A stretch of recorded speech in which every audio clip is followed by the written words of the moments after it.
Fatima's point of view. Malaki ang ngiti sa aking labi habang nakaharap sa aking kamera. Kinukuhanan ko ng video ang aking sarili habang nagluluto ako ng tortang malunggay. Ngayon guys, ilalagay na natin ang ating ginawang tortang malunggay sa mainit na mantika.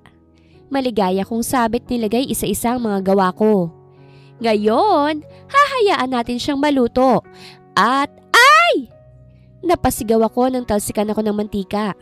Agad kong tiningnan ng camera at plastic na ngumiti. Normal lang naman yan guys na matalsikan kasi ng mantika, no? Palusot ko pa kahit ang totoo, hindi ako marunong magluto. Pero para sa content, kinakailangan kong matuto. Maghintay na lang tayo ng... Fatima! Agad kong tinapos ang video nang marinig ang sigaw ng pangalan ko sa labas. In-off ko rin ang stove at saka nilingon ang pinto ng bahay na may kumakatok. Fatima! Napapikit ako saka lumapit sa pinto. Binuksan ko ito at bumungad ang nakapamewang na si Aling Rosa. Bakit ho? Anong bakit po? Nakalimutan mo ba ngayon ang due date mo? Napakamot ako sa aking ulo. Wala pa kasing sahod ko sa tinatrabahuhan ko. At saka nagbablog din ako wala pang sahod sa Meta. Abay, problema ko ba yon?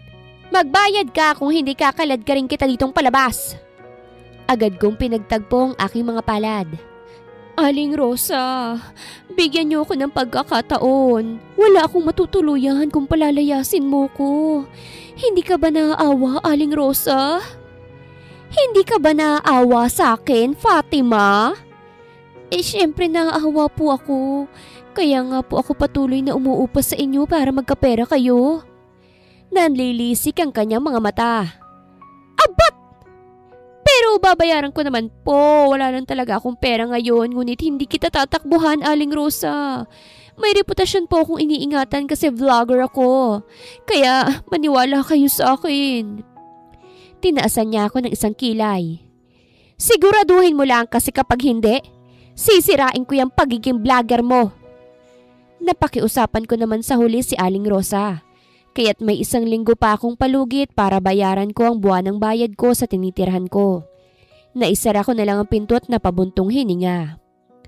Mag-isa na lang ako sa buhay. Ito ay matapos kong lumaya sa bahay ng bagong pamilya ni Mama. May kaya ang bagong napangasawa ng mama ko. At sa totoo lang, ayoko ron. Kaya nang nagkaroon ako ng pagkakataon, lumayas ako at napadpad sa lugar na ito. 1 taon na akong nandito at hindi naman ako hinanap. Nung una, mahirap magsimulang mag-isa. Pero nang magtagal, nasanay na ako. Binuhay ko ang sarili ko. Nagtatrabaho ko sa isang coffee shop tuwing Lunes hanggang Biyernes. Tuwing day off ko, nagva-vlog ako sa Facebook. Monetize na ako pero sobrang baba ng kita. Hindi naman kasi ako sikat. Konti lang din ang nanonood.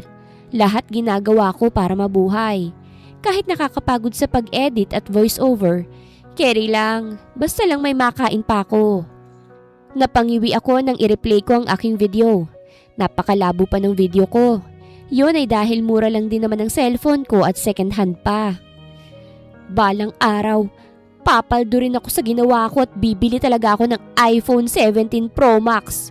Tingnan natin, Nang dumating ng Lunes, ang kinatatakutan kong araw. Maaga akong nagtungo sa trabaho. Isa akong waitress sa trabaho na ito. Hindi naman sa pagmamayabang pero maganda ako.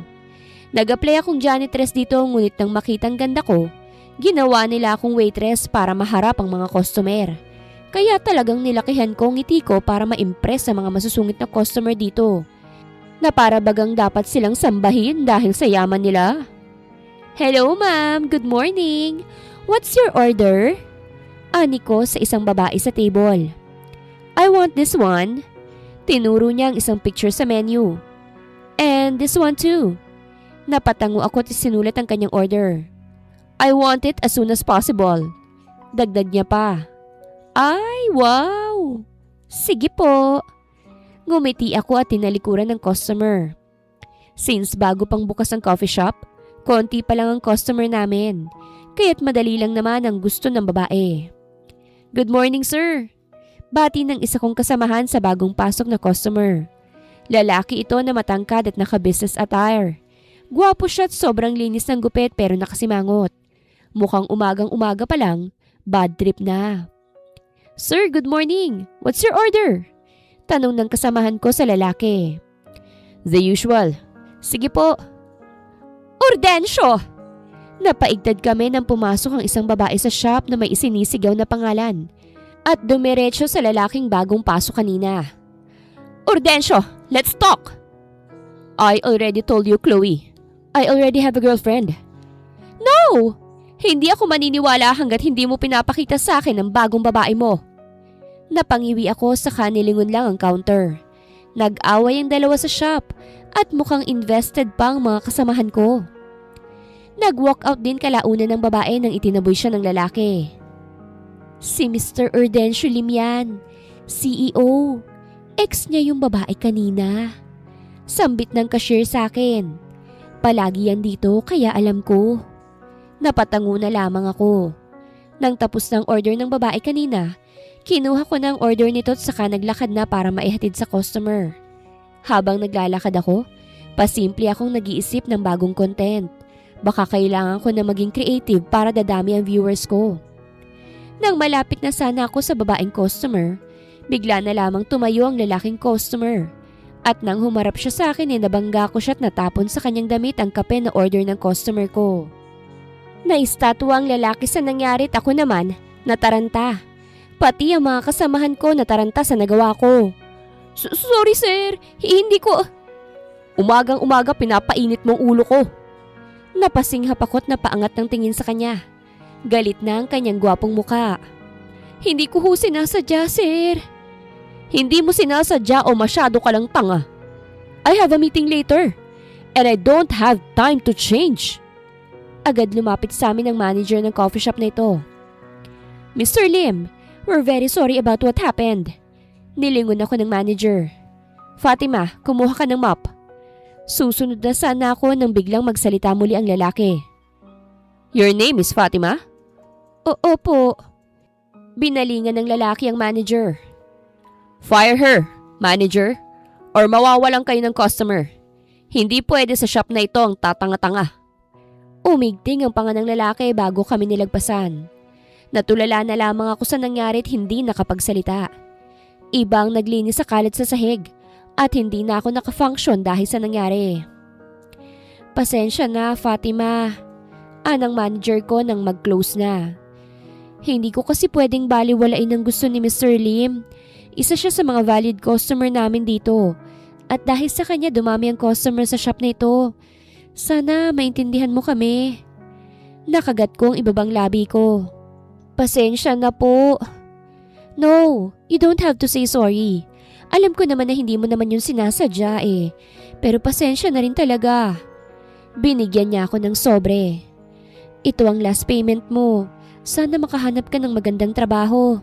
Sigurado naman akong may tatanggap pa sa iyo eh." Sobrang bigat ng puso ko nang umalis sa trabaho ko. Hindi mawala sa isip kong sinabi ng aroganteng lalaking yun. Dahil lang sa hindi sinasadyang pagkatapon ko ng kape sa damit niya, nawalan ako ng trabaho. Umusbong ang inis ko dahil napaka-arogante niya. Hindi niya naman ako kailangang ipatanggal sa trabaho eh. Hindi ko naman yun sinasadya. Sa katunayan napakababaw lang nun. Mayaman naman siya. Pero ako, kinakailangan kong maghirap muli at dahil yun sa kanya. Kailangan ko ang last payment ko sa pang-araw-araw na pagkain. Kaya't hinayaan ko na lamang ang sarili kong mapatalsik sa inuupahan ko. Naghanap na lang ako ng murang mapag-uupahan.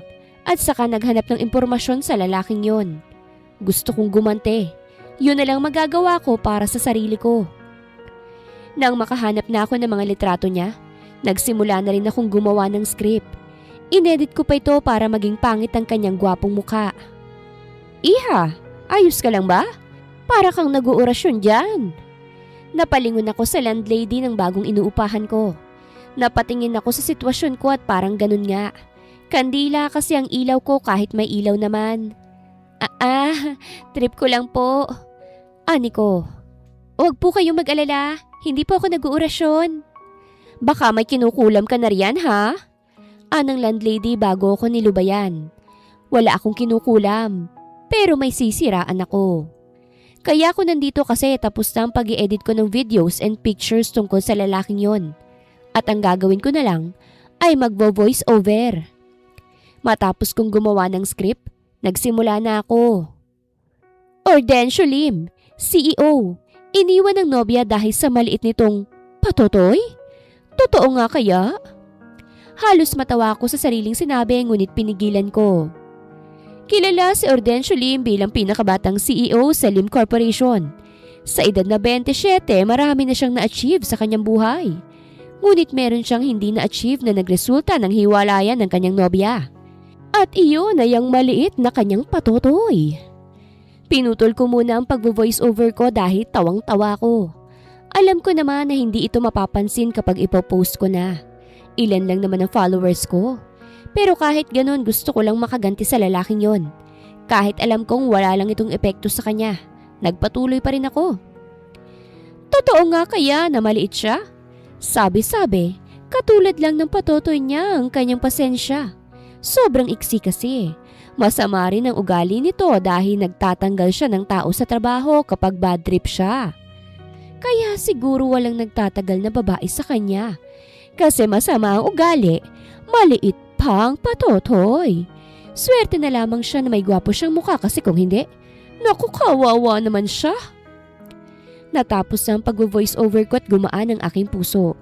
Kahit papano'y nabawasan ang inis ko sa lalaking yon dahil nailabas ko sa pag-voice over ang galit ko.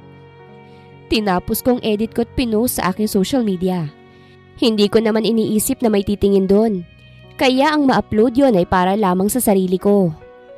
Kaso kinabukasan, isang araw pa lang matapos ma-upload yun ay parang sumabog ang aking cellphone dahil sa notifications. Hindi ko inaasahan na ang gawa-gawa kong video sa lalaking yun ay maraming manonood. Gulat na gulat ako't natulala. Umabot ba naman ng 1 million views at napakaraming reaksyon? Ang dami ring comments na halo-halo. Pero wala akong pakialam doon dahil ang tiningnan ko, ang kita ko sa video na yun. Diyos mio, pumaldo! Nagningning ang aking mga mata nang makita ang mga dolyar sa aking dashboard. May silbi rin palang lalaking yun? Hindi ako makatulog dahil sa nangyari sa account ko. Dumagsa bigla ang mga followers ko. Hindi ko akalaing ganun pala kabigatin ng lalaking yun para pagtuunan ng pansin ang video ko. Pumera pa ako ng dolyar dahil sa kanya. Napangisi na lang ako at naghintay na lang ng payout dahil bibili talaga ako ng bagong cellphone. Ordencio's point of view. Naitapon ko ang aking cellphone sa dingding at nabasag to matapos mapanood ang video tungkol sa akin. Nataranta ang sekretarya ko sa aking ginawa at pinulot ang cellphone ko. Nagtangis ang aking bagang at napaupo. Kaya pala napakaraming tawag mula sa media. Kasi may tarantadong sumisira sa akin at nag-viral pa. Anak, totoo bang nasa video na yon? Hiniwalayan ka ng girlfriend mo dahil sa... Naniniwala ka talaga dun, mama? Na-stress na ako. Hindi ako makapaniwala na maraming naniniwala ron. Mukhang ginagalit ako ng uploader. Sino naman ang maglalakas loob na siraan ng pangalan ko? At maliit? Loko. Tumawag ako ng isa sa mga tauhan ko. Anong gagawin mo, anak? Umigting ang aking panga. Ipapahanap kong may-ari ng video na yan at pagbabayaran niya ang paninirang puri na ito. Pinatrace kong may-ari ng account na yon at hindi naman ako nahirapan. Mukhang ine-enjoy ang kasikatan ng may-ari ng account na sumira sa puri ko. Hindi man lang siya nagtatago. Mukhang pumera pa dahil nag-viral. Na-cancel pa ang lahat ng meetings ko dahil maraming gustong makiusisa sa issue na wala namang katotohanan. Yan ba? Tanong ko at tinanaw muli sa tinted kong sasakyan ng babaeng kalalabas lang ng supermarket. Malaki ang ngiti nito sa labi. Mukhang nagkapera talaga siya sa kalokohan niya. Nanliit ang mata ko nang makita ko ang mukha niya. Wait, pamilyar ang mukha na ito ah. Anong gagawin, sir? Lalapitan na ba namin? Tanong ng tauhan ko sa tabi ko. Tinitingnan ko lang ang babae na masayang binabate ang mga nakakasalubong niya bago sumakay sa isang tricycle. Sundan natin. Ilang araw kong pinasusundan ng babae at mukhang wala talaga siyang konsensya sa ginawa niya sa akin. Gumawa pa siya ng ibang video at tungkol muli ito sa akin. Hindi lang masama ang ugali ng isang Ordencio Lim. May amoy rin sa kilikili. Mayaman naman siya, pero wala yatang pambili ng tawas. Nalaglag ang aking pangat, humagalpak ng tawa si mama sa narinig. Para bang tuwang-tuwa siya sa video na kasiraan ng sarili niyang anak. Natigil sa pagtawa si mama nang nakita niya akong masama ang tingin ko sa kanya. Natawa lang ako anak kasi halata namang sinisiraan ka lang. Ani mama. Naibagsak ko ang kamay ko sa lamesa. May araw din ang babaeng yun. Hindi ito maaari. Kahit alam kong walang katotohanan yun, hindi ko rin alam kung ano bang tingin sa akin ng iba.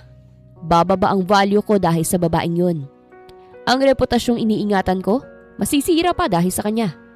Baka naman inutusan niya ni Chloe. Binayaran. Gosh, hindi ko ma-imagine kung siya nga. Dismayadong wika ni mama. Nagustuhan ko pa naman ang dalaga na yun sa'yo. Hindi yun ang naiisip ko. Dahil ilang araw mula nang pinasundan at inalam ang tungkol sa babaeng gumawa ng video na yon, nakilala ko siya. Siya yung dating nagtatrabaho sa isang coffee shop na palagi kong pinupuntahan tuwing umaga. I asked the manager to fire her. At mukhang paghihiganti niya ito. Tumatanggap ako ng paghihiganti ngunit hindi sa ganitong paraan. Kasi kahihiyan ng ginagawa niya sa akin. At iyon ang hindi ko tanggap. Isang tahimik na gabi. Pinasundan kong muli ang babae. Nakita ko siya na nagvi-video sa gilid ng kalsada. Kausap pa yata ang isang pulube. Sir, mukhang kinakaroon na ng hater mong pagiging vlogger niya. Komento ni Henry, ang driver ko. Nasa malayo ang aming sasakyan nakapark ngunit rinig na rinig ko ang boses ng babaeng yon. Sa halagang 500 at grocery magpapakwis tayo. Kumunot ang noo ko. Talaga ma'am? Oo, naka-video ka ha. Kapag kumitang video na ito may hati ka. Ani pa ng dalaga. Sige, akin muna ng 500. Abay hindi pwede kuya, baka naman mali yung sagot mo Grocery lang matatanggap mo. Sige, ano bang tanong mo? Alam mo miss, hindi naman sa pagmamayabang kahit pulubi ako matalino ako. Sige, patunayan mo ha. Tumikim ang dalaga. 1 + 1. Umawang ang aking labi. Seryoso ba siya? Aba, ang dali lang Inangat ng pulubi ang kanyang isang daliri sa kanan at isa ring daliri sa kaliwa at pinagtabi niya ito. 1 + 1 = 11. Humagalpak ng tawang driver ko na si Henry sa nalaman. Pati na rin ang ibang tauhan ko sa backseat nang marinig yun. Ako lang yatang hindi natawa kasi kabubuhan ang narinig ko. Kuya naman mali. Tuwang sagot. Ani ng dalaga. Nilingon kong dalawa sa likod na agad tumigil sa pagtawa. Sinenyasan ko sila na lumabas para gawin na ang trabaho nila. Lumabas na nga sila at lumapit sa babae. Sinuot ko na ang aking sunglasses at sombrero at naghintay. Nakita ko na nagpupumiglas ang dalaga habang hila-hila siya ng mga tauhan ko. Ni hindi siya tinulungan ng pulube dahil mas iniisip nito ang grocery na kanyang natanggap. Ano ba? Sino kayo ha? Bitawan niyo ako! Sigaw ng babae na papalapit na. Binuksan ang backseat ng kotse ko at itinulak ang babae. Ano ba? Sino kayo? At ano bang trip niyo sa buhay ha? Naghahanap buhay lang ang tao Hindi ko mapigilan ng lingunin siya at ibinaba ang aking sunglasses. Nakita kong pagkagulat niya nang makita ko. Paghahanap buhay ba ang manira ng buhay ng iba, Miss Fatima Castro? Nakita kong panlalaki ng kanyang mga mata. Ngumisi lang ako at saka humarap na. Let's go. Hindi na nagpumiglas pang babae sa kanyang pagkadukot at sumama na lang sa amin.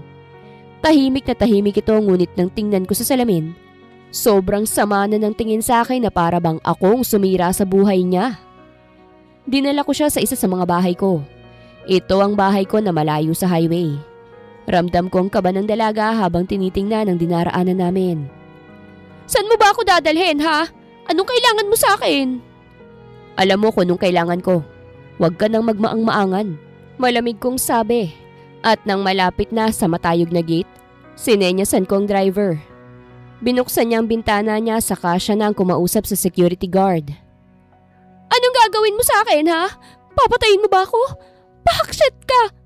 Kay bago-bago pa lang na umaayos ang buhay ko Kukunin mo na agad. Nang makarating kami sa tapat ng mansyon, lumabas ako. Kasunod lang ng kotse ko ay ang sasakyan na sinakyan ng 2 tauhan ko kanina. Sila ang nagbukas sa pinto ng backseat at kinaladkad palabas ang dalaga. Ano ba? Huwag niyo akong hawakan! Hindi ko pinakinggan ang reklamo ng reklamador na ito at pumasok na sa mansyon. Konti lang ang mga tao rito dahil hindi naman ako dito nakatira. Luma na rin ang mansyon kaya't kung walang tao, nakakatakot talaga. Ano to ha? Haunted mansion? Anong gagawin niyo sa akin? Dumiretso ako sa isang pinto at binuksan to. Tinanguan ko ang mga tauhan ko at tinulak nilang babae, kaya't napaupo to sa sahig. Agad nilang sinirang pinto at iniwan kami. Gumapang ang dalaga at bumaling sa akin. Anong kailangan mo ha? Hindi ko pa nalilimutan ang ginawa mo sa akin ha? Nilabas ko ang phone ko saka pinakita sa kanya mga video sa ginawa niya. Oo ano naman ngayon? May reklamo ka? Delete it and apologize. Kalmado kong sabi dahil gusto kong palagpasin to kung susunod siya agad sa sinabi ko. I don't have time for this. Maraming naaapektuhan dahil sa kumalat na issue ko na wala namang katotohanan. Bakit ako mag-a-apologize? Nag-apologize ka ba sa pagpapatalsik sa akin sa trabaho? Sira ulong to. Umigting ang aking panga. I'll give you work or money if you want. Delete those videos and apologize publicly. Wag na. Pumaldo na ako sa video sa ginawa ko eh. At bakit ba? Huwag mo sabihing totoo ang mga sinabi ko kasi galit ka. Bumaba ang tingin niya sa pantalon ko. Nanlaki ang mata ko sa ginawa niya. So, totoo pala talaga na maliit ang patotoy mo kasi galit na galit ka. What? Ngumisi siya. Ang daming vloggers ang naninira ng pangalan mo ngunit ako lang ang hinuli mo? Kaya siguro nga totoo nga. Maliit nga talaga yan. What the heck, woman? Gusto mong patunayan ko sa'yo na mali ka? Natawa siya. Grabe ka naman. Magpapatotoy reveal ka talaga? Napigtas ang pasensya ko at agad na hinawakan ng sinturon ng aking pantalon. Namilog ang mata niya at napaatras. Anong gagawin mo? Gusto mong patunayan ko, di ba? Kapag nakita mo ng malaking alaga ko, i-delete mo ang video. Tinanggal kong sinturon at handa na sanang hubarin pababa ang aking pantalon nang sumigaw siya. Wag! Napatingin ako sa kanya at napalunok siya. Nagawa ko lang yun sa galit ko sa'yo. Wala akong alam sa buhay mo, okay? Hindi ko naman inaasahang magva-viral yun eh. At naniwala naman sila. Then delete it. Pumapaldo na ako nun eh. Gumanda nga yung buhay ko dahil sa mga video na yon. Kahit pambawi mo na lang yun sa akin. Total dahil sa'yo nawalan ako ng trabaho. So you won't apologize? Hindi naman ako nakonsensya sa ginawa ko kaya't bakit ako mag-a-apologize? Napasapo na lamang ako sa aking noo dahil sa narinig. Quits na tayo. Pinatanggal mo ako sa trabaho pero dahil din sa'yo, pumaldo ako ng dolyar. Palagpasin mo na lang to. Last na yun, iba na yung content ko ngayon kaya't paalisin mo na ako rito. Hindi mo ba alam na pwede kitang ipakulong dahil sa paninira mo? Pwede rin kitang ipakulong kasi kinidnap mo ko. Umigting ang pangako.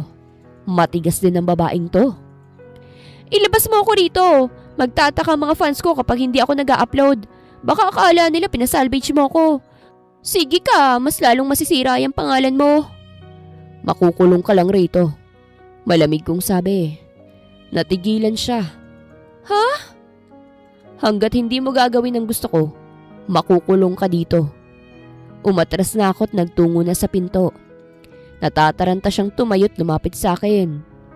Anong ibig mo sabihin? Hindi mo ako pauuwiin? Eh ganito na lang. Gagawa ko ng ibang video.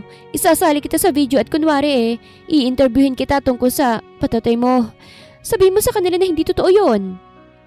Makulong ka riyan. Anikot itinulak siya bago isinara ang pinto. Kinuha ko rin ng kandado para hindi siya makalabas. Iho! Kidnapper ka na pala ngayon. Napatalon ako sa gulat nang sumulpot bigla si Manang Tessie, ang caretaker ng mansyon na ito. Manang, ngumiti siya. Masaya akong nakita muli kita rito. Sino bang babaeng yan? Hindi ko siya sinagot. Girlfriend mo ba yon? Manang, ikaw na munang bahala rito ha. Don't worry, may mga tauhan akong ipapadala rito. Don't let her escape. Pakainin mo. Babalik ako para ayusin ang lahat ng issue. Narinig ko nga yun, iho. Mukhang galit na galit ang gumawa ng video na yun sa'yo, iho ah. Mabait ka naman ah. Hindi na ako nagsalita at saka nagbigay na lamang ng iba pang paalala. Hindi ko alam na mas may malala pa pala sa ugali ni Chloe, ang ex-girlfriend ko. Napakasimple lang naman ang gusto kong mangyari, ayaw pang gawin. Mas lumala ang naging issue sa akin. Kahit tumahimik ng babae dahil kinulong ko, mas lalo lamang umibang tingin sa akin ng mga kasamahan ko sa negosyo. May iba pa ngang pinagtatawanan ako na parabang paniwalang paniwala sila sa video na yon. I can't believe this, anak. Mukhang nagiging advantage na ito ng mga negosyanteng may galit sa'yo, anak ah. Dahil sa mga videos na yon, gamit na gamit ito ng mga may galit sa'yo. Kumuyom ang kamao ko. Anong gagawin ko sa babaeng yun? Kahit ipadilit pa ang video, hindi na mawawala yun dahil may nakapag-download na. We must find that girl, iho. Ani mama. Dapat gawan natin to ng paraan. Baka tuluyan kang masira, iho. I really don't know what to do. Ngayon lang yata ako naging bobo. Pwede namang ipakulong ang babaeng yun pero ayoko rin namang tuluyang masira ang buhay niya. Dahil sa akin. Kaya nga binibigyan ko siya ng pagkakataon. Ngunit matigas ang babaeng yun. Hindi mo ba kilalang babaeng yun, iho? We can ask for help. Marami naman tayong tauhan para ipatrack ang babaeng yun.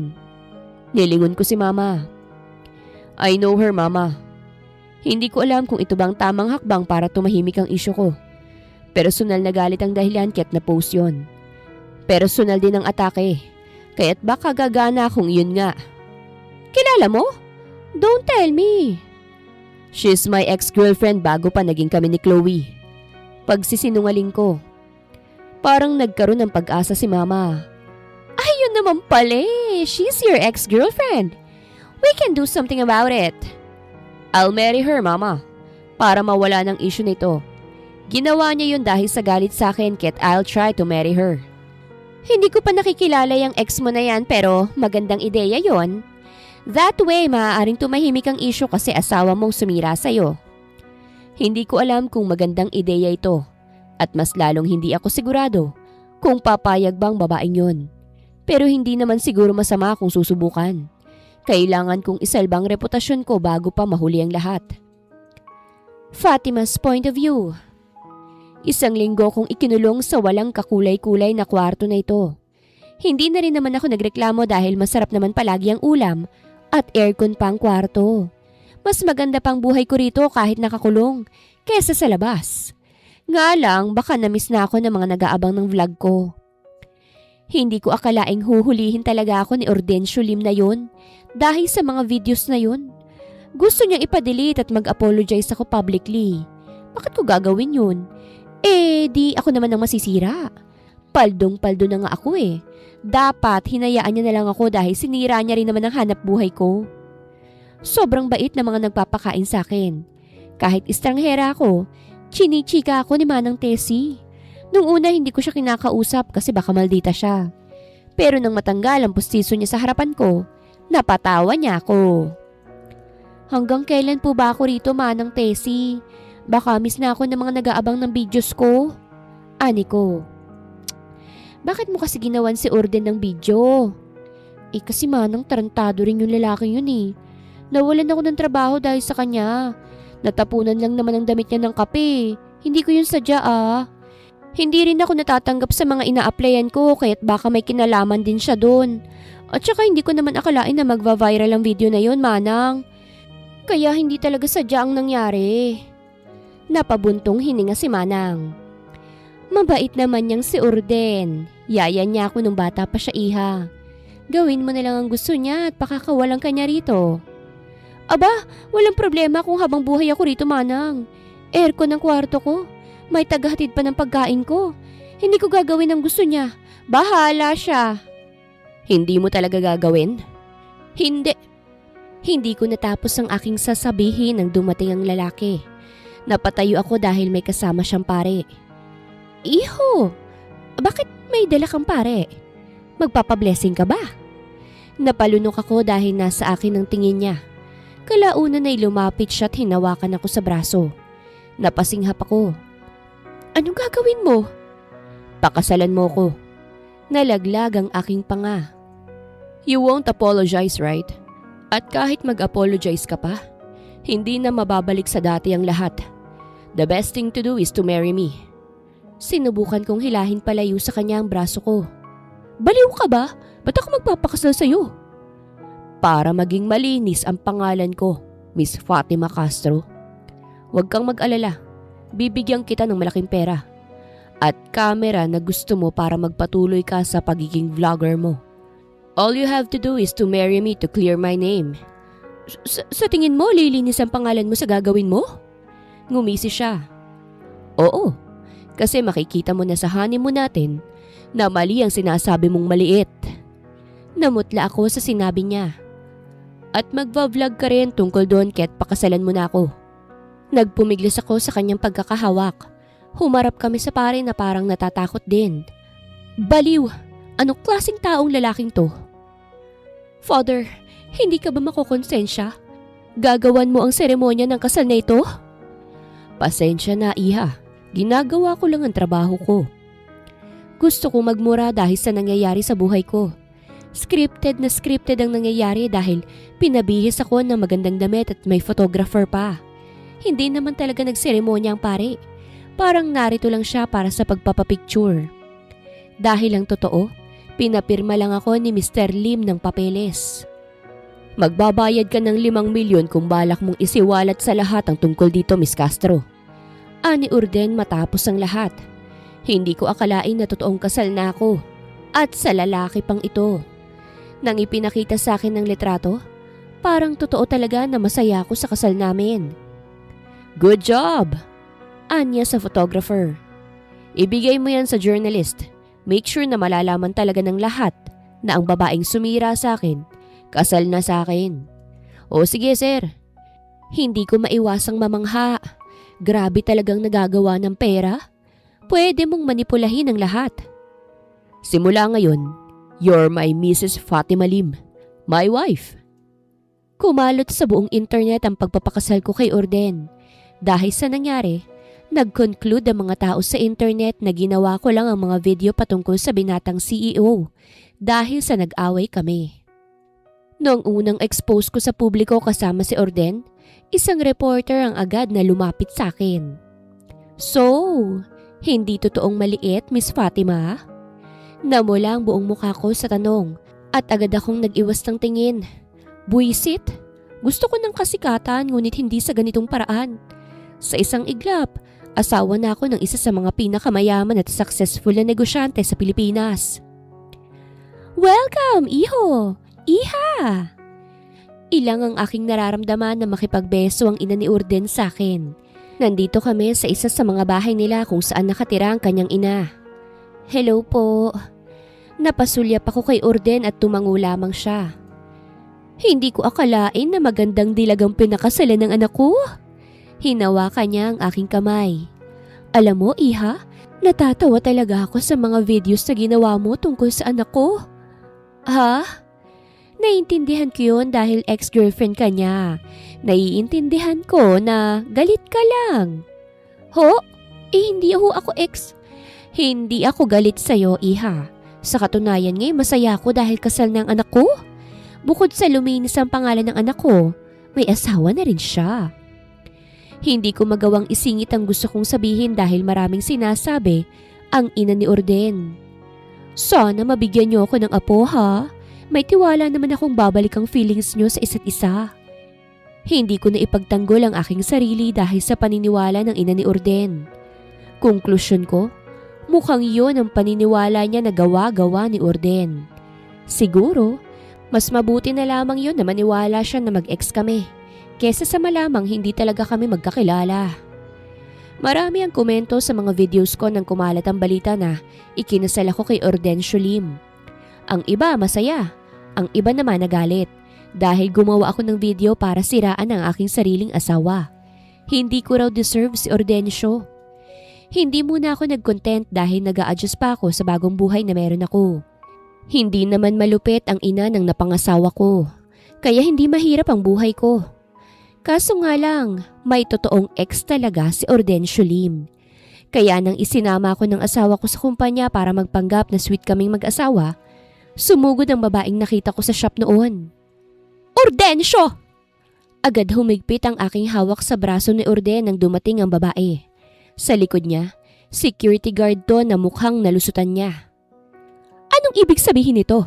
You're married? Hindi pa matagal mula nang maghiwalay tayo tapos kasal ka na agad? Sorry sir, nagpupumilit kasi si ma'am na pumasok eh.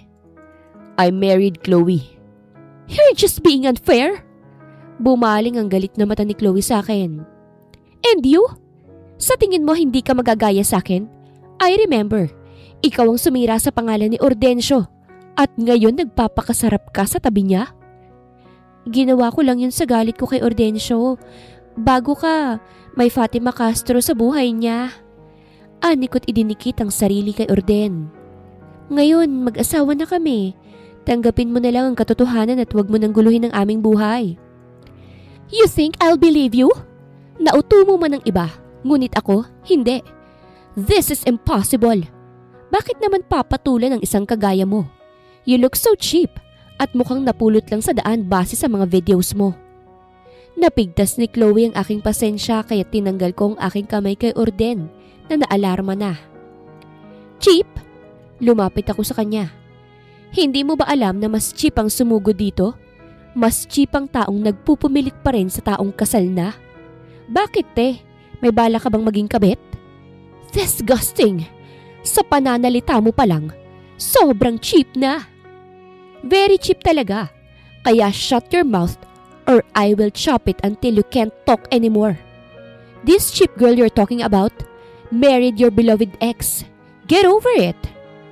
Kita ko ang gigil niya at tiningnan si Orden. I can't believe you, Ordensyo.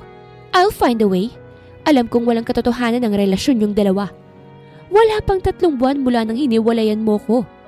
Hahanapan ko kayo ng butas. At ikaw? Dinuro niya pa ako. Babalik ka sa kung saang kanal ka nang galing. Tumalikod na siya't nag-walk out. Sinundan naman siya ng 2 security guard. Doon lang ako nakahinga ng maluwag at binalingan si Ordensyo. Grabe, may war freak ka palang ex? Hindi na siya nagsalita. Napasapo ako sa aking noo. Sigurado akong tototohanin niyang sinabi niya. Hahanapan niya ng butas ang meron sa ating dalawa. Kaya't Orden, kahit mahirap to sa ating dalawa, kailangan nating maging sweet. Eto na lang pambawi ko sa'yo para wala siyang mahanap na butas. Para makamove on na talaga yung ex mo. Hindi ko alam kung anong pumasok sa isip ko para tulungan si Ordensyo Lim. Siguro ngayon pumasok na sa sistema ko ang konsensya. Ang konsensya na muntik nang sumira sa buhay ng binata. Kaya hanggat maaari, ayokong masira pa ito dahil lang sa peking relasyon namin. Magandang araw mga viewers! Ang kwentong ito ay hatid ng Love Series TV. Salamat sa pakikinig! Kaya naman binuksan ko ang aking camera at gagawa ako ng content. Yun ay patungkol sa buhay kong kasama si Orden. Maging sweet ka sa akin sa camera. Ani ko kay Orden. Para tuluyan na talagang luminis ang iyong pangalan. Does it look so scripted? Paano maniniwala ang mga viewers kung hindi scripted? Wala naman talaga tayong relasyon. Baka maghinala pa sila. Kailangan natin ng script o kahit instructions. Buti sana kung totoong nagmamahalan tayo. Hindi na kailangan ng script. Pero para to sa mga taong hanggang ngayon, denial pa rin sa katotohanan gaya ng ex mo. Para rin naman to sa'yo, okay? Pambawi ko sa nagawa ko. Natigilan siya. So, nakokonsensya ka na? Konti lang. Nagtagal ang kanyang titig sa akin. Huwag mo nga akong titigan ng ganyan. Mabait rin naman ako eh. Sadyang naulol lang nang pinatanggal mo ko sa trabaho. Pero mabait ako no, di lang halata. Nagsimula na akong mag-record ng video sa bahay kasama si Orden. Bago simulan ng video na ito, sinabi ko na sa kanya ang kailangan niyang gawin. Nandito kami ngayon sa kitchen. Nagluluto kami at pinaalala ko sa kanya na maging sweet siya na pati ang mantika, kikiligin. Ngayon, magluluto ako ng breakfast para sa aming dalawa ng asawa ko. Ani ko habang nakaharap sa camera. Ang lulutuin ko ngayon ay itlog at hotdog. Paborito niya yun sa umaga. Nanindig ang balahibo ko nang bumulong si Orden sa tenga ko. Really? Napatingin ako sa kanya kaya't napasinghap ako nang halos magtagpo ang tungki ng aming ilong. Ikaw naman ang nagsabi, love, diba? Na paborito mo yon? Nagulat siya ron. Agad akong humarap muli sa camera. Ayun guys, approve na ng aking asawa kaya't simulan na natin ang pagluluto. Mapapabilib talaga kayo sa aking cooking skills. Hindi ko natapos ang aking sasabihin nang halikan ako ni Orden sa pisngi. Parang tumigil ang aking mundo dahil sa kanyang ginawa. Wala yun sa script ah. Focus on the camera, love.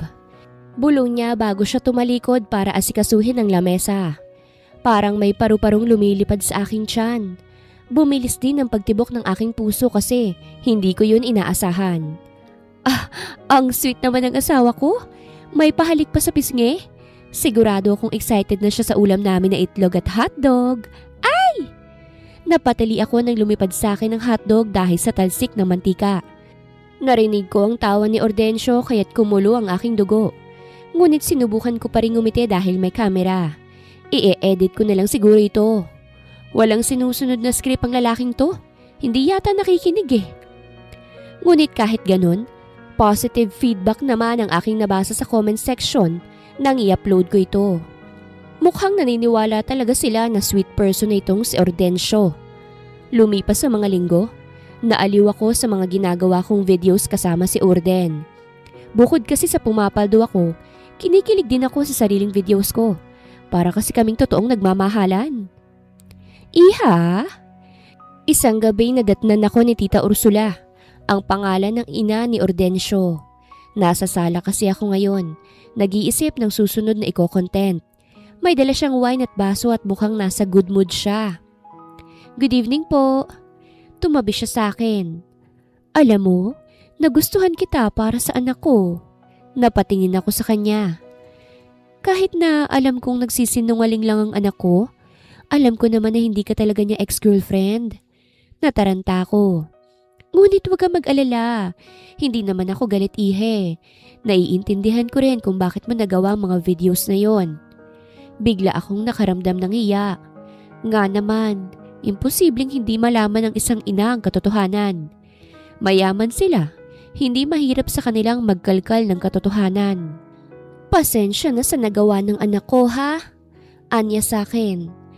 Nung araw na yon na pinatalsik ka sa trabaho, bad trip siya noon dahil sa ex niyang si Chloe. Kilala mo naman si Chloe, hindi ba? Iha. Si Chloe kasi nahuli ng anak kong nakikipaghalikan sa iba, kaya sila naghiwalay. Mabuti na rin talaga't dumating ka sa buhay ng anak ko. Hindi na nangulit si Chloe. Baliw din yun ihe.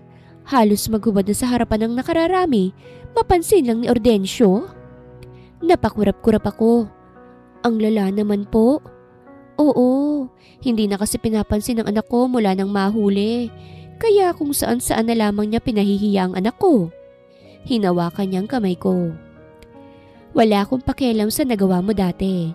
Ngunit hindi kita pipigilan kung iibig ka sa anak ko. Nakita mo naman, di ba? Ang alin po? Napatunayan ba niya na hindi totoo ang sinabi mo? Namula ang buong mukha ko. Humagikik siya.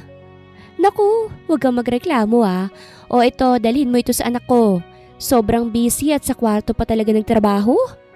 Tinapik niya ang aking balikat. May basbas ka na agad sa akin, iha.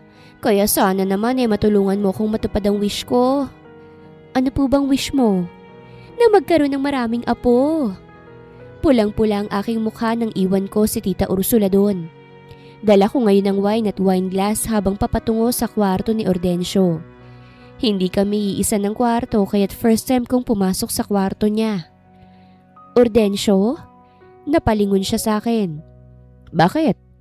Lumapit ako't nilapag ang wine sa lamesa niya. Bigay ng mama mo, inumin mo raw kasi napaka-workaholic mo. Kumunot ang kanyang noo. Ha? Natigilan ako dahil sa kanyang mukha. Napagtanto ko na gwapo nga talaga siya. Wala. Inumin mo na lang. Aalis na ako. Pasensya na sa istorbo ha. Tumalikod na ako para sana lumabas. Kaso'y napaigtad ako nang biglang sumarang pinto ng malakas, kaya't nagtaka ko. Nilapitan ko ito't sinubukang buksan kaso hindi mabuksan. What's wrong? Tumayo na si Orden at lumapit. Bigla na lang nagsara at hindi na mabuksan. Kumunot ang noo niya at sinubukang buksan kaso ayaw talaga. Nakaramdam ako ng kaba. Hindi naman pwedeng manatili ako rito. Kinuha ni Orden ang kanyang cellphone at may tinawagan. Mama! Naghintay lamang ako habang pasimpleng nakikinig sa kanyang sinasabi sa kanyang katawag. What? Humina ang boses ni Orden at napatingin sa akin. What do you mean, Mama? Mukhang binabaan siya ni tita ng tawag dahil inis ang nakita ko sa kanyang mukha. Ayos ka lang? Tanong ko.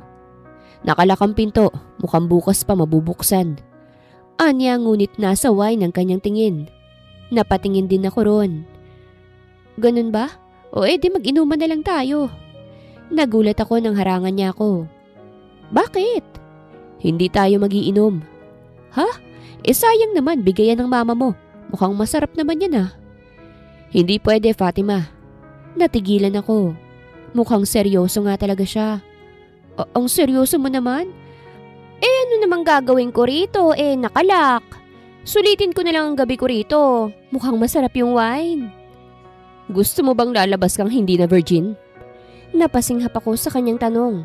Napasapon naman siya sa kanyang noo at nakita ko ang simulang pamumula ng kanyang leeg. May nilagay si mama sa wine. She wants us to make love para magkaroon siya ng apo. Natahimik ako. Nagulat sa kanyang sinabi. Ayokong kunin ang iniingatan mo dahil lang sa gusto ng mama ko. Alam natin parehas na hindi ito totoo. You don't have feelings for me. Ganon din ako. Gusto kong ibigay mo ang una mo sa lalaking mahal mo. Natouch naman ako ron. Hindi ko yun inaasahan sa kanya. Hanggang kailan ba ako kasal sa'yo? Matitiis mo ba na wala kang hahawakang babae? Napatingin siya sa akin. Ha?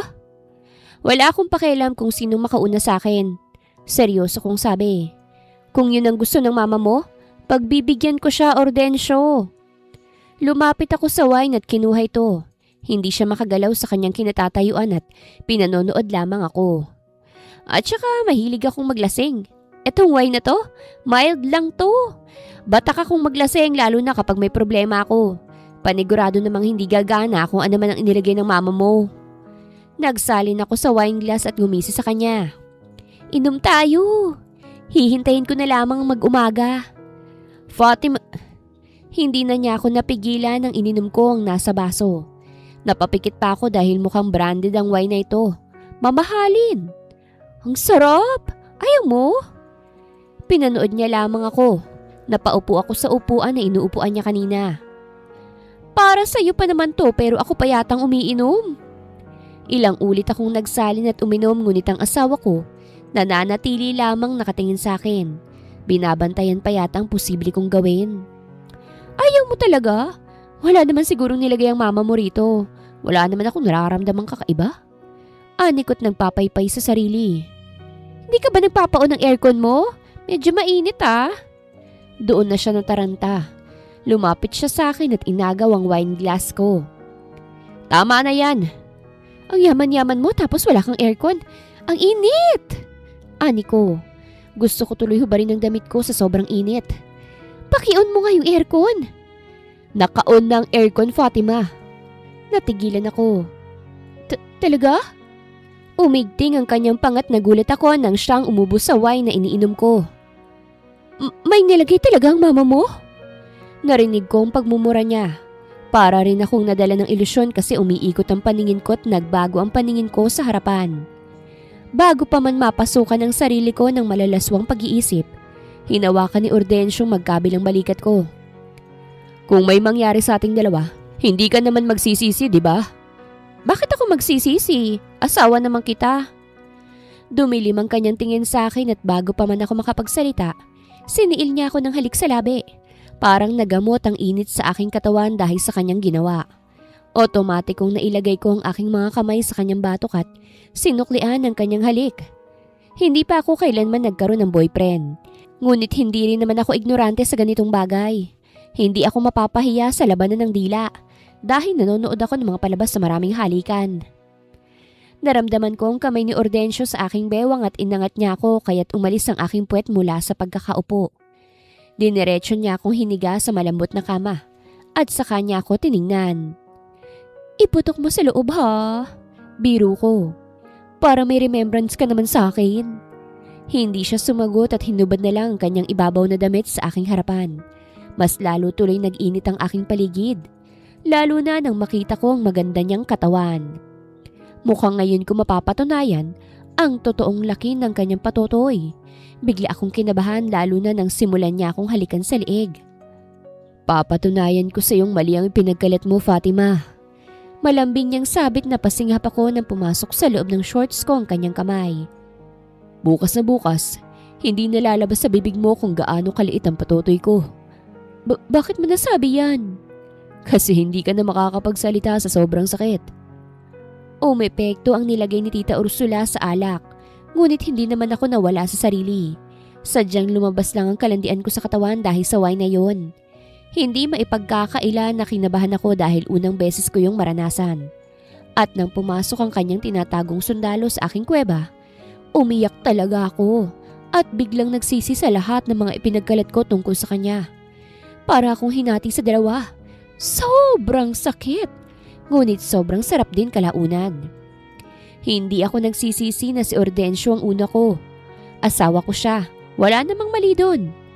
Kahit kalandian lang tong nararamdaman namin, mag-asawa pa rin kami at normal lang yon. Pulang-pula ang aking mukha pagising ko sa umaga. Tinakpan ko ang sarili ko ng kumot at si Ordencio ang humarap sa mama niyang good mood na good mood. Ayos ka lang ba, anak? Mukhang bakbakan ang nangyari ah. Ang dami mong kalmot sa braso, anak. Uminit ang pisngi ko sa narinig at napapikit. Huwag kang magmaang-maangan, mama. Gusto mo ang nakikita mo ngayon. Hay nako, dapat nga nagpasalamat ka sa akin. Kasi kung hindi dahil sa akin, wala ka pa rin hanggang ngayon. Huwag kang ganyan sa mama mo, anak. Ano? Kamusta ang asawa mo?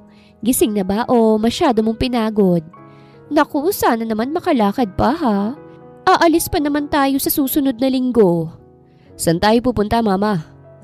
Uuwi ang tita mo galing United States. Susunduin natin sila sa airport and you guys are coming with me. Nanatili akong nakapikit. Ayokong makaharap muna si Ordencio. Nahihiya ako eh. Ngunit hindi naman pwedeng habang buhay akong higa rito. Kailangan ko rin bumangon. I know you're awake. Bumangon ka na. Hinatiran kita ng pagkain. Nagmulat ako saka inalis ang pagkakatakip sa aking sarili. Nakasuot na siya ng pang-ibaba ngunit wala pa rin siyang damit sa pang-itaas. Good morning. Bati niya pa. Good morning. Bumangon ako paupo. Kinuha niya ang bed table at inilagay sa harapan ko, pati na rin ang tray ng pagkain. Kumain ka na. Alam kong gutom ka. Nakagat kong ibabang labi ko. Ano? Hindi mo ba kayang kumain? Susubuan kita. Pinigilan ko siya bago siya lumapit sa akin. Kaya ko. Ngumisi siya. Good. Just tell me kung hindi mo kaya. Susubuan kita. Kung hindi ka rin makakalakad, kaya ko maglakad. Natawa siya. Alright. Kaya mong maglakad. Napapikit ako para itago ang pagkainis. Siguro naman ay paika-ika ako ngayon kasi parang nagtatago pa yata ang lalaking to ng basuka. Buti na kaya ko kagabi. Pansin ko ang pagkamasiyahin ni Ordencio.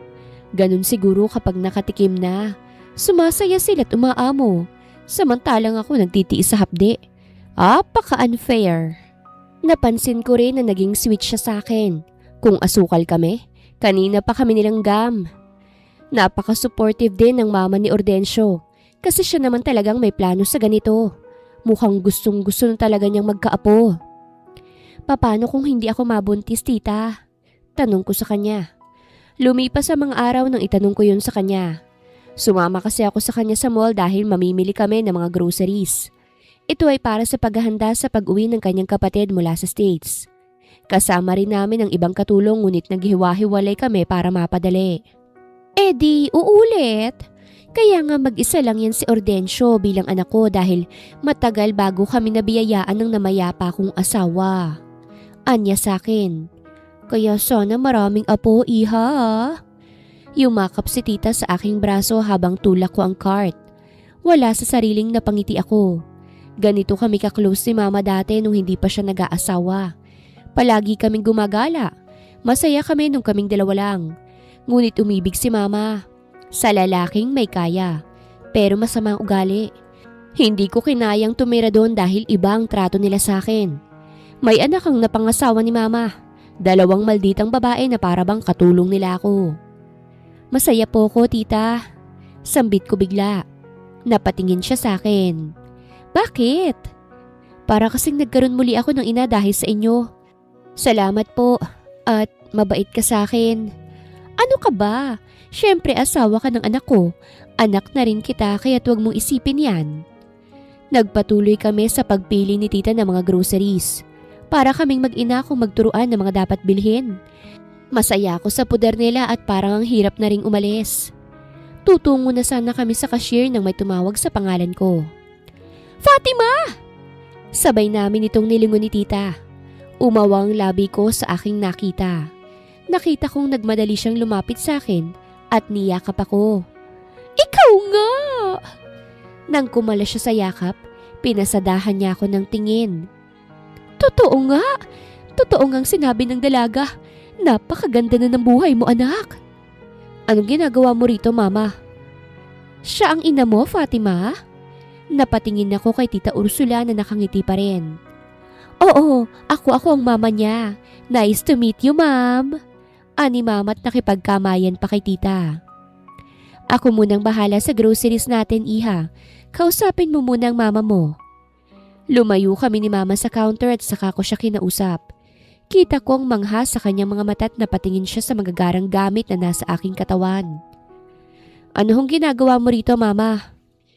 Kilala ka kasi ng isa sa mga customer ko sa salon. Bakasyonistang dalaga. Sinabi niya na magkaibigan raw kayo? Sino? Si Miss Chloe Diaz. Siya ang nagsabi na nandito ka sa lugar na ito. At may asawa ka na raw na mayaman, anak. Umigting ang aking panga. Eto na bang butas sa sinasabi ni Chloe? Ano naman ngayon, Mama? Pinuntahan mo ba ako rito dahil mismo ko? O pinuntahan mo ako rito dahil nalaman mong maganda na ang buhay ko? Iyon na nga, anak, kasi yung asawa ko si Robert. Natanggal kasi siya sa trabaho kaya't naghihirap kami ngayon. Yung mga kapatid mo kailangan ng tumigil sa pag-aaral kasi hirap na. Nandito ako para manghingi ng tulong sa'yo. Magkano bang kailangan mo? Mayaman naman ang asawa mo, anak, kaya siguro 100,000? Namilog ang aking mga mata. Mama, pang negosyo lang, anak, para makapagsimula kaming muli. Ma, wala ho akong ganong kalaking pera ngayon. Wala akong dala. Okay lang. Nasaan ba ang sa inyo? Pwedeng sumama muna ako? Doon ko na lang kukunin ng pera. Ma, hindi. Iha? Sabay kaming napalingon kay Tita Ursula. Maghihintay na lang ako sa iyo sa labas, ha? Mag-usap na muna kayo. Tapos na kaming mag-usap.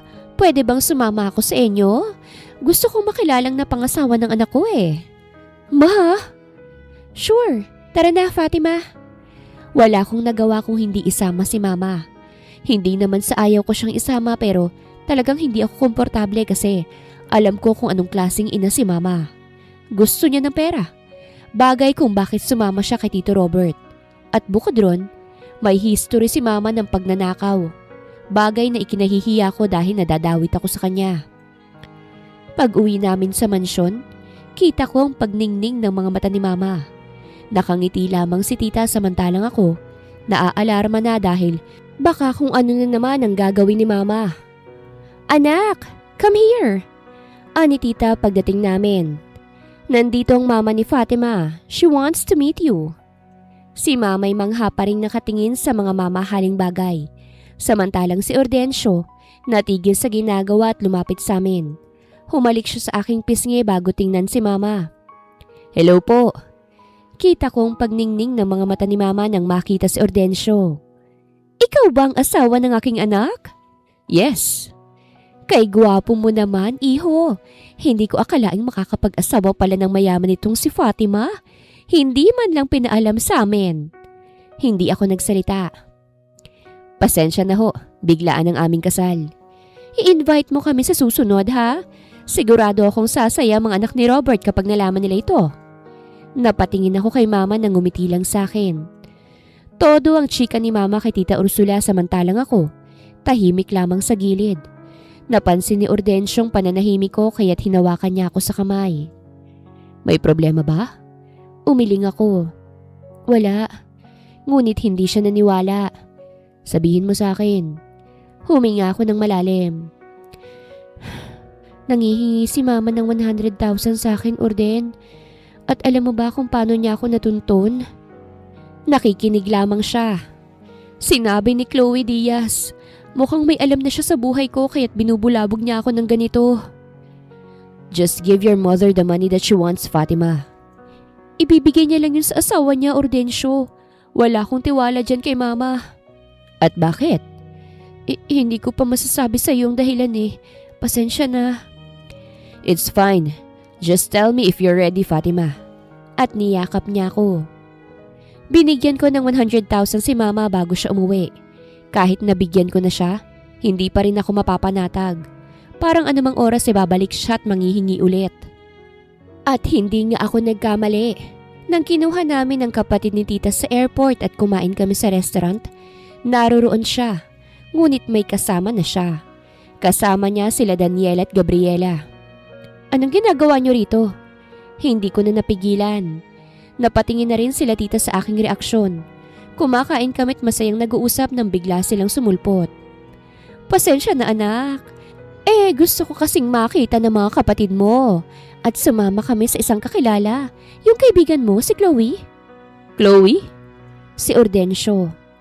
Oo, iho. Sumakay kami sa kotse niya. Hindi mo ba kami pakakainin, Fatima? Ani Daniel at nagtaas pa ng kilay. Napatingin tuloy ako kila tita. Hindi sila nagsalita pero alam ko na iba na ang kanyang pakiramdam. Pasensya na po, kakausapin ko lang sila. Kinuha ko ang kamay ni mama at hinila silang palabas ng restaurant. Ano ba, anak? Napakadamot mo? Gusto lang kumain ng mga kapatid mo eh. Ma, hindi ba kayo nahihiya? May bisita sila tita. Kinakahiya mo ba kami? Ani Gabriela. Umangat ka lang sa buhay, kinalimutan mo na kami? Hindi ko kayo kinakahiya. Ang akin lang. Afford mo naman sigurong pakainin kami sa ganitong lugar, di ba? Pakainin mo kami kasi kung hindi, papupuntahin namin si Papa rito.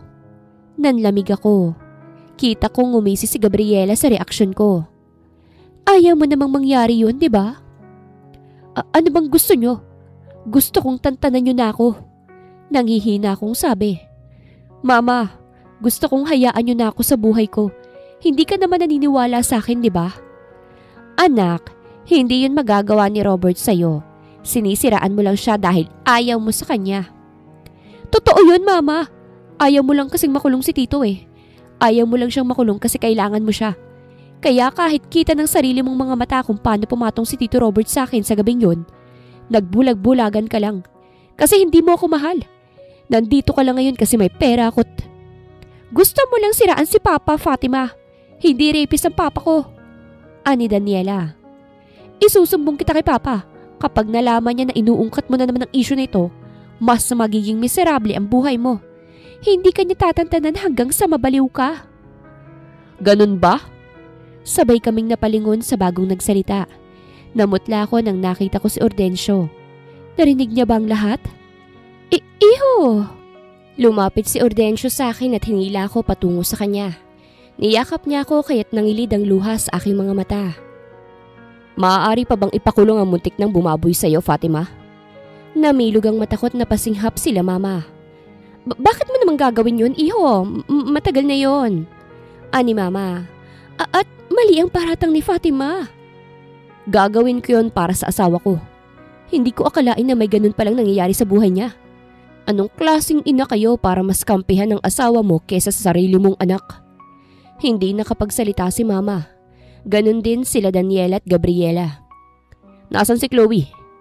Napaigtad ang magkapatid sa tanong ni Ordensyo. Sabi niya maghihintay siya sa parking lot malapit lang dito. Binitawan ako ni Ordensyo at bigla siyang umalis. Bumilis ang paghinga ng dalawa. Ipapakulong ko si Tito Robert. Namilog ang mata ni mama at agad akong hinawakan sa kamay. Hindi na kami manggugulo sa'yo anak. Hahayaan na kita. Huwag mong gagawin yan. Tiningnan ko si mama. Bakit ka natatakot, mama?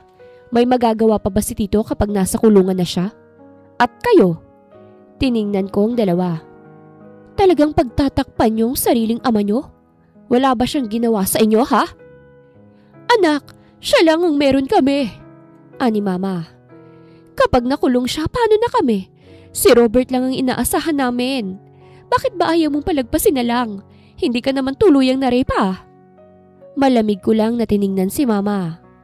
Maya-maya'y isang sigaw ang narinig namin. Kinakaladkad na pala ng tauhan ni Ordencio ang nagiinarteng si Chloe. Ano ba? Don't touch me! Binitawan ng mga lalaki si Chloe at si Ordencio naman nasa likod. Umawa ang labi ni Chloe nang ako ang nabungaran niya. Fatima! Sinampal ko siya ng malakas na halos nabuwal siya. Hindi siya makapaniwalang tiningnan ako. What's wrong with you? Masaya ka ba na may nakuha ka ng butas sa akin, Miss Chloe? Napatingin si Chloe kila mama at sa magkapatid. Nagpapasalamat ako sa iyo kasi ikaw ang dahilan kung bakit makukulong na si Robert. Hinarap ko sila mama. Hindi ako ang dapat na sinisisi niyo kapag nahuli si Robert kung hindi siya. Tinuro ko si Chloe. Kung hindi dahil sa kanya, patuloy pa rin sanang tahimik ang inyong buhay. What do you mean, ha? Pamilya mo sila, di ba? Pamilya mong gold digger? Sapat na yun na butas para iwan ka ni Ordencio.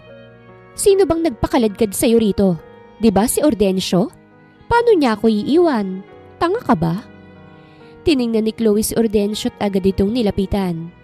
Ordencio, marami akong nalaman tungkol sa babaeng yan. Siguradong magbabago ang tingin ni tita sa kanya kapag nalaman niya na ang pamilya ng babaeng yan mukhang mga pera. Yung nanay niya, may history ng pagnanakaw. At yung asawa naman yan, sugarol. At nasangkot na rin sa krimen dati. Kaya, hindi ka na dapat nangyenyeelam pa rito, Chloe. Kahit anong gawin mo, hindi mo mababago ang isip ko. Kaya umalis ka na at tigilan na ito. I can't believe you, Ordencio. I'm actually helping you. Sigurado akong binibilog ng babaeng yan. Ang ulo mo. Shut up, Chloe. Tama na. Tumigil ka na. Napatingin na sa amin ang ibang dumaraan. Nasa labas kami ng restaurant at gumagawa kami ng eksena. Ako itong nahihiya. Anak, palagpasin na lang namin to. Ang babae kasi na yan ang dahilan kung bakit kami nandito eh. Wala naman akong balak na guluhin pa ang buhay mo. Naghihirap lang kami at naiinggit sa buhay mo ngayon. Please anak, huwag mo namang ipakulong si Roberto. Hindi ko pinakinggan si mama at saka nilagpasan siya. Hindi ako matatahimik. Lumayas ako sa bahay na yon para makatakas sa trauma na ibinigay sa akin ng stepfather ko. Pilit kong kalimutan yon at sa totoo lang, nakalimutan ko yun. Bumalik lang ngayong nabanggit sila. Saan ka pupunta, Fatima? Sinundan ako ni Ordencio. Hinarap ko siya. Pasensya na. Ikaw na munang bahalang magpaliwanag kay tita. Aalis ako. Saan ka pupunta? Pupuntahan ko si Robert. Gusto kong matapos na to, Ordencio. Pasensya na kung nadamay kayo sa gulo ng pamilya namin, ha. Hinawakan niyang kamay ko. Sasamahan kita. Hindi kita iiwan, Fatima. Ipapakulong natin ang umargabyado sa'yo. Aalma pa sana ako kaso inanahan niya na ako. Wala akong nagawa kung hindi ang payagan siya. Naiiyak ako sa totoo lang. Wala na akong balak balikan ng nakaraan ko. Pilit ko yung sinikreto dahil kahit papano mahal ko si mama. Alam kong naiipit lang siya sa sitwasyon. Ngunit ako pa rin ang natalo sa huli dahil pasamahan niya ang lalaking yon kesa sa akin. Nagtawag din naman ng backup si Ordencio. Gusto kong aminin ni Robert ang ginawa niya sa akin noon. Gusto kong aminin niya para may ebidensya ko. Malayo ang biyahe patungong probinsya. Nakatulog pa nga ako sa biyahe at nang magising ako, dumating na kami. Hindi ko alam kung saan ang bahay eh. Pasensya na, hinintay na lamang kitang magising. Umayos ako ng upot na patingin sa bintana. Malapit nang gumabi. Ayos lang, diretso lang, malapit na tayo. Hindi naman malayo ang bahay ni Robert galing sa lungsod kaya't madali lang ding nakapasok ang sasakyan. Nadatnan ko siya sa labas, mag-isang umiinom. Dito ka lang, Ordencio. Hindi, sasamahan kita. Gusto ko siyang harapin mag-isa. Ani ko sabay tingin sa kanya. Gusto kong aminin niya mismo sa harapan ko bago siya hulihin. Gusto ko na may ebidensya ako, Ordensyo. Tumango siya't hinalikan ako sa noo bago ko hinayaang lumabas. Kumunot ang noo ni Robert nang mag-angat siya ng tingin. Ngunit nang makita ko, natigilan siya't napatayo. Fatima! Tumigil ako sa paglalakad. Fatima! Ikaw ba yan? Humagalpak siya sa tawa. Ikaw nga! Kamusta? Yaman mo na! Umigting ang aking panga. Naglalasing ako ngayon kasi wala ritong mag-iina ko eh. Kinuha mo ba, Fatima? Hindi ko sila kinuha. Eh kung ganun, nasan sila? Bakit hindi bumalik? Sinabi ko lang naman na puntahan ka't manghingi muli. Pasensya na ah. Nagastos ko sa sugulang bigay mong 100,000 eh. Nag-away pa nga kami ng mama mo dahil gusto niya raw iabono sa negosyo niya na parlor. Kumuyom ang kamao ko. Lumapit siya sa akin at nanindig ang aking balahibo nang hawakan niya ang aking balikat. Para akong nandiri. Naalala kong muli ang ginawa niya sa akin dati. Alam mo, Fatima, alam kong galit ka sa akin. Pero sana kalimutan mo na yun ha. Hindi naman natuloy eh. Ang dinig ko eh, kasal ka na. Sobrang swerte naman ang naasawa mo. Nahawakan ng isang katulad mo. Naalala ko tuloy mga panahong sinisilipan kita habang naliligo. At nung nagapang kita sa kwarto. Sayang, dumating pang mama mo. Namuo ang galit sa aking puso dahil sa narinig. Hayop ka! Matagal na rin naman yun, Fatima. Kaya't kalimutan mo na yun. Bakit ko kakalimutang hayop ka? Ipakukulong kita. Humagalpak siya ng tawa. Sa tingin mo ba magagawa mo yun? Kahit may pera ka na, hindi mo ako basta-bastang maipakukulong. Wala kang ebidensya. Sapat na ang inamin mo ngayon para maipakulong ka. Napawi ang ngiti ni Robert sa narinig. Napasinghap ako't napalingon kay Ordensyong lumabas sa kotse. Sino ka? Napaatras si Robert. Ako? Ako ang asawa niya. Nagulat ako nang tumakbo si Robert palayo sa amin. Yun pala, may pulis pala't hinuli si Robert na nagpupumiglas. Wala akong kasalanan! Bitawan niyo ako! Hayop ka, Fatima! Walang hiya ka talaga! Bitawan mo ako! Mas hayop ka! Akala mo ako lang ang biktima mo? Sarili mong anak muntik mo na rin gahasain kaya't mabubulok ka sa kulungan. Doon, puputulin niyang lintik mong patotoy para hindi na yan makagawa pa ng kasalanan. Napaupo na lamang ako nang tuluyan na nilang hulihin si Robert. Para akong nawala ng tinik sa dibdib. Yung takot na matagal ko nang dinadala, nawala to na parang bula. Kasi may lakas ng loob na akong ipahuli siya. Nag-squat si Ordensyo sa aking harapan at saka niyakap ako. Napapikit ako at niyakap siyang pabalik kasabay ng pagtulo ng aking luha. Nagsidatingan ng ibang kaso ni Robert nang ipinahuli ko siya. Nagsilabasan din ng ibang nabiktima niya kaya't makukulong talaga siya. Nanatili lamang ako sa tabi ni Ordensyo habang inaasikaso ang lahat. Ani Ordensyo, pinatuloy muna si Mama at ang anak ni Robert sa bahay para doon muna magpahinga. Hiyang-hiya na ako sa pangyayari. Parang wala akong magandang naidudulot sa kanila. Hiyang-hiya na ako. Orden, uuwi ako. Hindi pwedeng manatili sila Mama ron. It's okay. Naiintindihan ni Mama. Ngunit, I love you, Fatima. Namilog ang aking mga mata sa sinabi niya. I love you. And I cared for you. Ganun na rin sa pamilya mo. If you do this alone, parang wala lang ako, Fatima. Kaya't nandito ako sa'yo kasi asawa mo ko. Bakit mo ko mahal? Wala akong ginawang mabuti sa'yo. Marami kang ginawang mabuti sa akin. Kinuha niya ang aking nanginginig na mga kamay at inilagay sa kanyang dibdib. Pinaibig mo ko. Pinakalma mo ang galit kong puso, Fatima. Kaya kung balak mo kong hiwalayan, pagbabayarin kita ng ilang milyon. Wala naman akong pambayad. Nanliit ang aking mga mata at hinawakan ako sa baba. So, plano mo kong hiwalayan? Hiyang-hiya kasi ako sa iyo eh. Walang nakakahiya, Fatima. Mahal kita. Yun ang mahalaga. Magwawala talaga ako kapag hiniwalayan mo ko. Gagawin mo yon? Oo. Tapos araw-araw kitang bibwisitin. Hindi ako titigil hanggat hindi magbabago ang desisyon mo.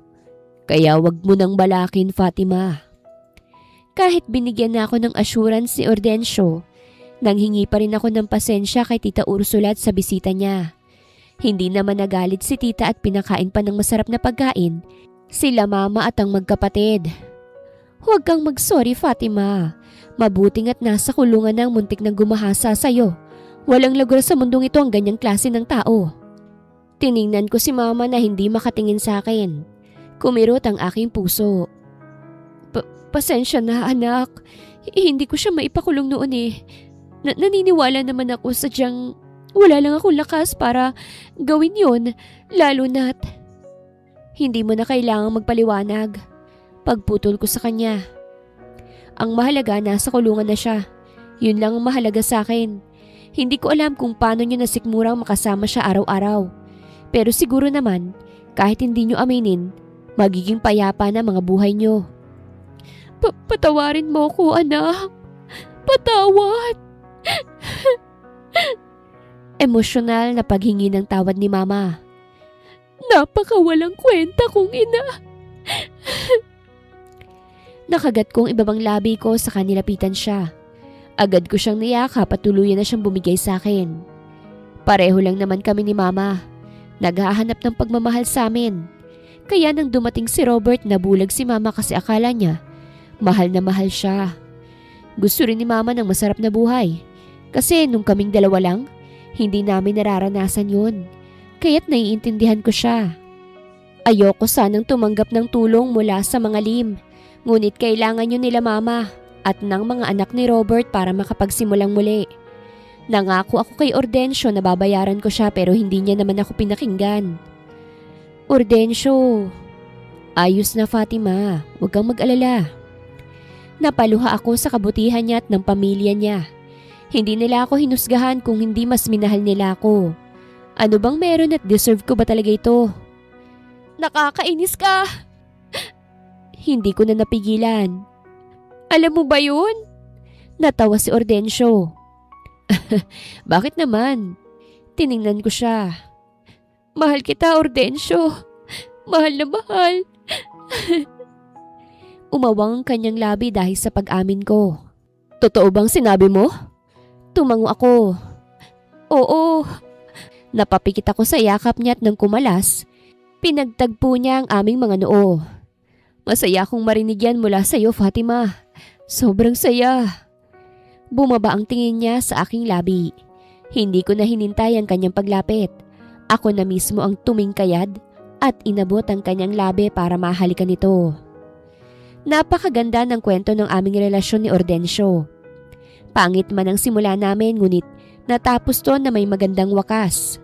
Sa loob ng aming relasyon bilang mag-asawa, nabigyan ko ng 3 anak si Ordencio. Puro pa nga mga lalaki, kaya tuwang-tuwa si Tita Ursula. Taon-taon akong nagbubuntis at hindi ako kailanman nagrereklamo dahil gusto kong tuparin ang gusto nila. Ang maraming lahi mula sa amin. At dahil mahal ko si Ordencio, lahat ng gusto niya binibigay ko. Kasi siya ang pinakamagandang regalo na naibigay ng Panginoon sa akin. Kaya naging makulay ang buhay ko. Wakas!